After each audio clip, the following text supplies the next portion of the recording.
మద్యపానం నుంచి బయటికి రావడం ఎలా? అంతేనా? నుంచి బయటకు రావడం ఆ, మద్యపానం నుంచి బయటకు రావడానికి కొత్త వ్యక్తులు లేదా ప్రదేశాల నుంచి గట్టిగా చెప్పు. మద్యపానం నుండి బయటకు రావడానికి స్టెప్ బై స్టెప్ పాజిటివ్గా రావాలి. మద్యపానం నుంచి బయటికి రావడానికి స్టెప్ బై స్టెప్ పాజిటివ్గా రావాలి. అంటే ఎట్లా? స్టెప్ బై స్టెప్ అంటే ఎట్లా నేను అనుకున్నాను. రోజు పూట ప్రయోగం రోజు కూరగాయలు తగ్గించుకొని క్వాంటిటీ తగ్గించుకొని రావాలి. ఓకే. చెడు ఫ్రెండ్స్కి దూరంగా ఉండాలి. మంచి సినిమాలు అంటే ఏముంటాయి?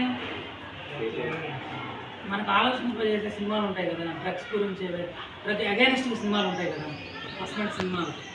అయితే మంచి కాన్సెప్ట్ ఉన్న మూవీస్కి, లేదంటే మంచి పార్క్కి వెళ్ళాలి, మనకి ఇష్టమైన ప్రదేశానికి వెళ్ళాలి, అదేవిధంగా టెంపుల్స్కి వెళ్ళాలా, లేదా ఎక్స్కర్షన్కి వెళ్ళాలి.